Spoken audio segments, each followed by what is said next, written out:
Crise em Cuba, a economia pode entrar em colapso nas próximas semanas. Eu mostro para vocês um gráfico aqui ao meu lado, esse é publicado pelo Financial Times, mas a informação está amplamente disponível nas redes.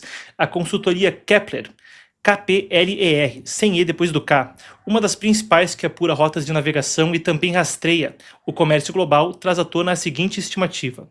O país tem petróleo para apenas entre 15 e 20 dias seguindo adiante.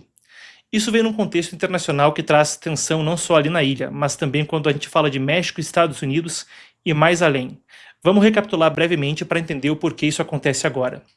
Depois da captura do ditador venezuelano Nicolás Maduro, o risco de desabastecimento de combustível aumentou.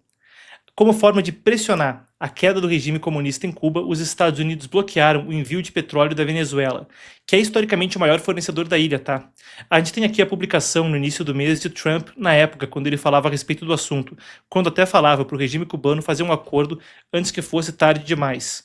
Tá aí então, a gente não precisa ler ele inteiro, a gente cobriu isso a fundo na época, mas Trump basicamente fala que Cuba viveu por muitos anos com uma grande quantidade de petróleo e dinheiro da Venezuela.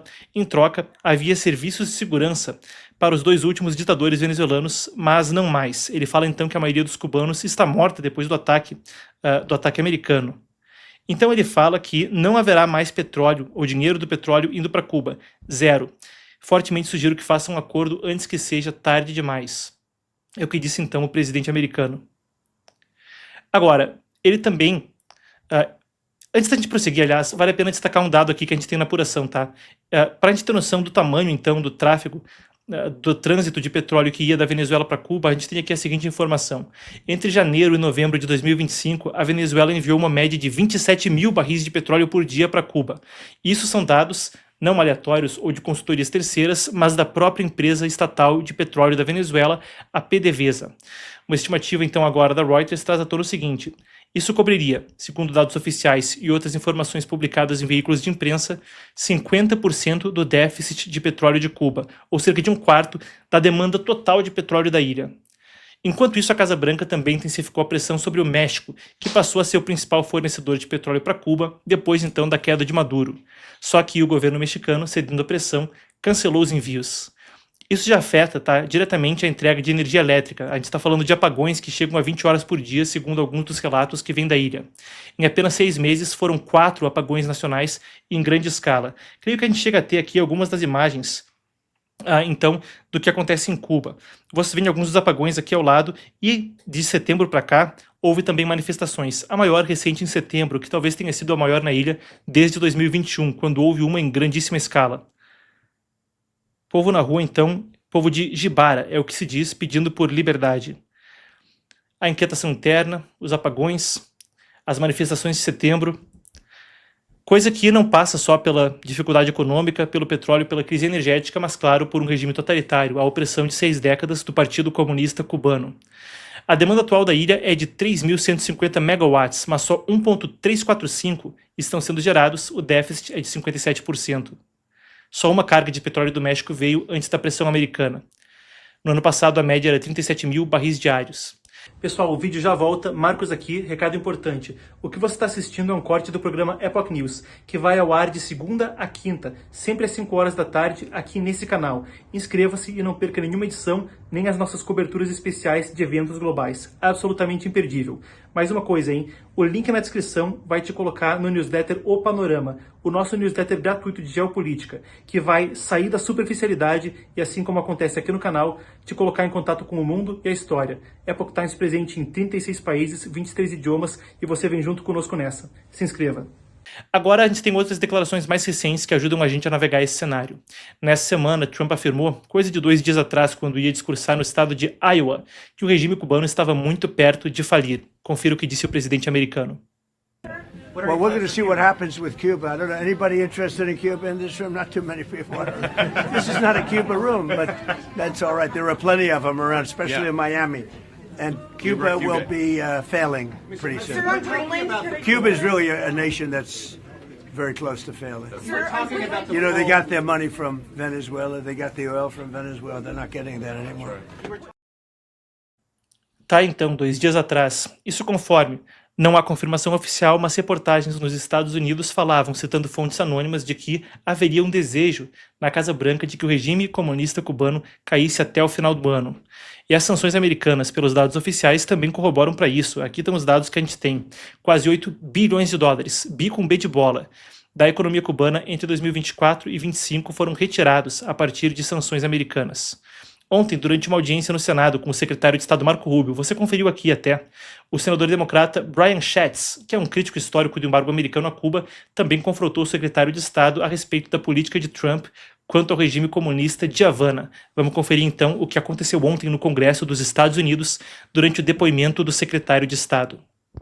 I'm just going to move on to a couple of other issues. Your comments that Havana should be concerned about the Maduro operation is fueling speculation that this administration will turn its sights to Cuba next. Will you make a public commitment today to rule out U.S. regime change in Cuba? Regime change? Yes. Oh, no, I think we would love to see the regime there change. We would like to, that doesn't mean that we're going to make a change, but we would love to see it change. There's no doubt about the fact that it would be of great benefit to the United States if Cuba was no longer governed by an autocratic regime. But you know what we mean by regime change. We don't mean, I wish someone else were in charge. When we talk about regime change, we're talking about using the power of the United States, usually kinetic power, but often other kinds of coercion. And I'm not even saying that that's always not in our interest. I'm just saying, I'm not asking you whether we would prefer a different kind of government. I'm asking whether you are trying to precipitate the fall of the current regime. Yeah, but that's statutory. The Helms-Burton Act, the U.S. embargo on Cuba is codified. It was codified in law, and it requires regime change in order for us to lift the embargo. Okay. Bom, para ele, não à toa as respostas são muito diretas. É um assunto pessoal. Marco Rubio é filho de cubanos que fugiram do comunismo para os Estados Unidos. Enquanto isso, tem também manifestação da parte cubana. O presidente Miguel Díaz-Canel, se é que pode se chamá-lo assim, o secretário-geral do Partido Comunista Cubano, publicou um vídeo de treinamento militar das Forças Armadas cubanas, acompanhadas de uma frase de Fidel Castro, aspas, enquanto existir o imperialismo, o partido, o Estado e o povo darão a máxima atenção aos serviços de defesa. A Guarda Revolucionária nunca será negligenciada. Tá aí então a publicação, a manifestação de Miguel Díaz-Canel.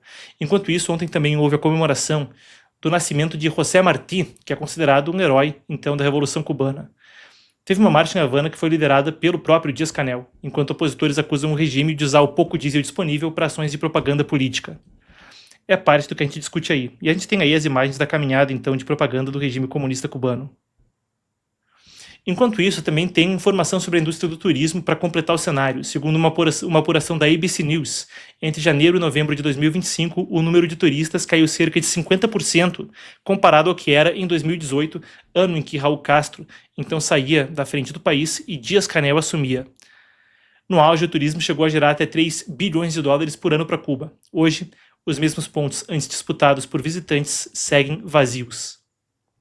Na análise mais ampla, vale a pena pontuar algo que já foi discutido anteriormente pelo próprio presidente americano, que chegou a compartilhar especulações a respeito no seu Truth Social. Enquanto há a queda de Maduro, a observação é próxima. Os sistemas de radar e os sistemas de defesa russos e chineses que estavam ali, e ontem a gente teve uma entrevista especialíssima a respeito disso aqui, não funcionaram. Possivelmente os operadores, disse ontem o tenente-coronel Sargis Sangari para a gente aqui no canal, possivelmente eram eles próprios estrangeiros. Um recado fica claro para a Rússia e China, e claro, para o Irã, que agora segue com a própria crise em termos de inquietação e ameaça de invasão no horizonte. No quebra-cabeça, na queda dos dominós depois da queda de Maduro, a gente vê Cuba e Irã agora sob pressão. Depois deles, o adversário estratégico de longo prazo é a China, e esses pontos de pressão também mexem as peças no tabuleiro para tornar o cenário mais desfavorável para esse adversário em Pequim.